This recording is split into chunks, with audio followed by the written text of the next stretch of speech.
Yeah, any one thing is probably oversimplifying the entire situation with the Buffalo Bills. Like, it's just swooping in and saying, "Okay, this is the problem. Fix it, Josh Allen. Stop throwing interceptions."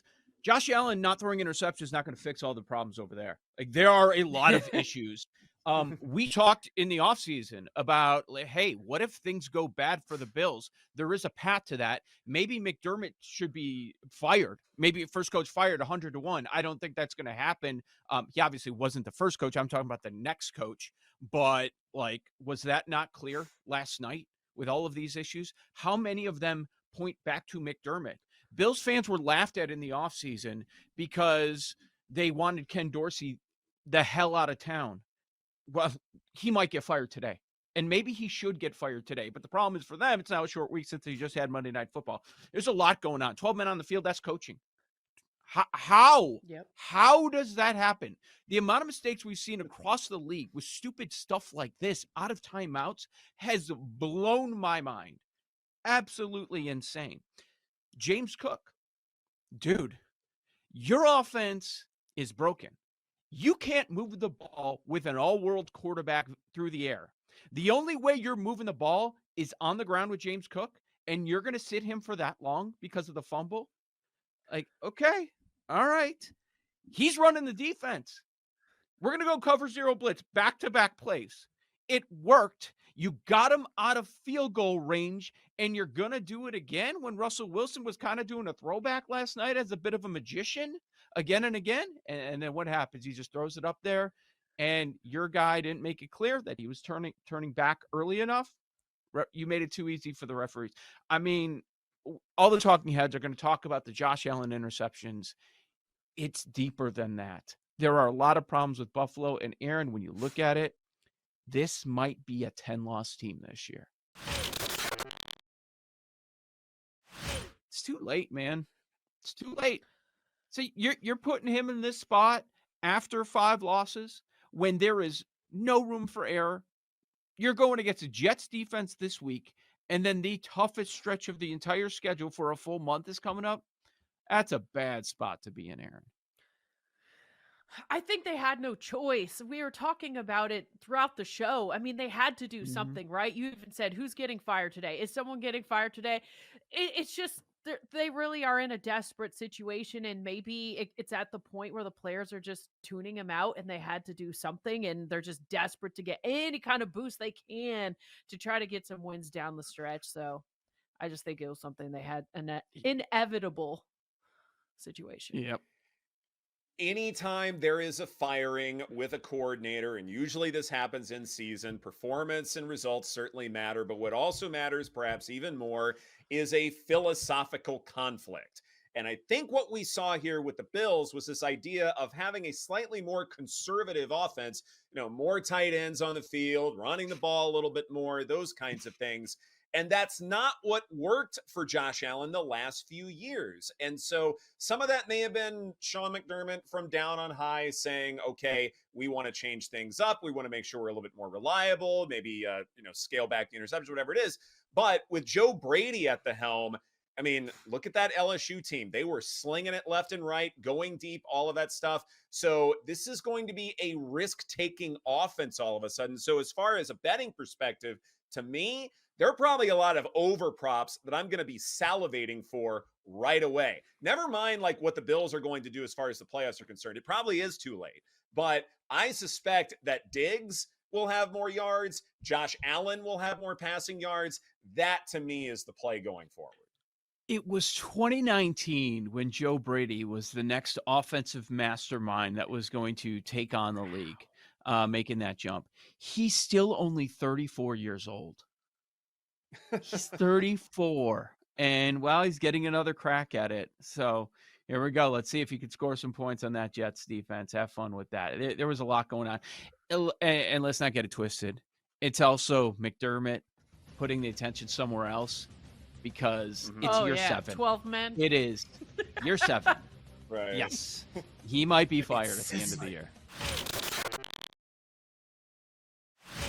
Here's the problem, though. Minnesota is minus 200 to make the playoffs. Any value you thought you could buy into for the Vikings, it is gone. you aren't getting it back in all likelihood, given that the Vikings still have several easy games remaining. So to me, the question is, could anybody else from the outside come in and mess with the Vikings' chances? And one of the things that I've noticed is a bit of a misprice. Maybe some folks might say, okay, what about the Green Bay Packers? LaFleur certainly was able to do it with Aaron Rodgers. Maybe that connection with Jordan Love will flip a switch and then suddenly they're going to be good. And at 4-1, maybe there's some value there. Well, guess what? With roughly the same record, the Washington Commanders are 10-1 to make the playoffs. So to me, if you are going to bet into this market at all, it almost feels like it's the Commanders or nothing, in part because of reputation. It looks like Washington, they're selling off assets and they're looking ahead to next season, ownership group, who's going to be the coach next year, all that stuff. But I think I would slow the roll a little bit, because 10-1 versus 4-1, I don't think that discrepancy is fair. I think that's a misprice. Josh Allen's campaign ended last night. It's over. No, it's not. Yeah. There's no. They have 5 losses right now. We have almost half a season to go, and we know the teams. I'm just saying, like, year after year, you know what else is an indicator is where your team finishes in the playoffs, win the division. Are you a top 2 seed? There's 0 chance of that happening. So I would eliminate him completely. The Purdy stuff, if you're going to sit here and no. tell me that Jared Goff, it's because everyone around him, and you're not going to say that about Purdy just based off EPA per play, I think it's the same argument. I don't at all. I think it's everyone. I don't at all. Yeah, we totally disagree on that. Purdy than Goff. Way better for Purdy than Goff. And at the end of the day, that has to mean something. Like, not that, I mean, Goff has done what's been expected of him. That's fine. And to an extent, Purdy has as well. And I'd say, offensive play calling might be a little bit better in San Francisco. But at some point, the discrepancy between what Purdy's numbers look like compared with everybody else's, not just Goff's, but everyone else's, Joe, I think that matters at the end of the day. But when everyone's not healthy and they're losing games, and that's not a knock against him at all? But everybody's lost a couple of games, though. I mean, the only one who hasn't is Jalen Hurts, and I don't know if we're really taking. I mean, yes, he is one of the favorites, and that's fine. But in terms of value plays, like, should we look beyond this group of 4? I think Purdy does have a really compelling argument. If Purdy has a shorter number, let's say the Purdy number, I don't know, is 10. Like, we're not even having this conversation. We're not. No, we're not. The top four. None of them are doubted at this point. Even, I think we could say with Tua, for all the people that were just pouncing on Tua, criticizing him for years and years and years, I think the first half of this season has turned people's opinions on that. Mahomes, Hurts, Lamar, Tua. So not only does Purdy have to break into that conversation, but for him to leapfrog all of those guys, Purdy still has his doubters, and anytime San Francisco loses, what do people jump up and do? I mean, these are people that are voting for the award. Purdy, Purdy's fault. Purdy stinks this. Purdy did this wrong, blah, blah, blah, blah. So for him to shut all of those people up, what sort of record would they have to have? In addition to getting the number 1 seed, they're 2 losses behind Philadelphia right now. I think that's a no-doubter, that they would have to get to 1. Most times I would say 2, 3 is a possibility. But for San Francisco, because it's Purdy, not completely proven, are we now at a full calendar year maybe of seeing him play football? It's going to be really tough.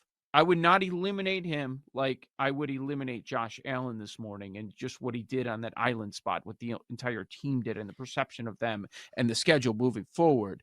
I would not eliminate him like Allen. There is a chance, but I would say that San Francisco has to be the 1 in the NFC, which is possible, but he also has to shut everybody up. There can't be any more games where people are blaming a loss on Purdy.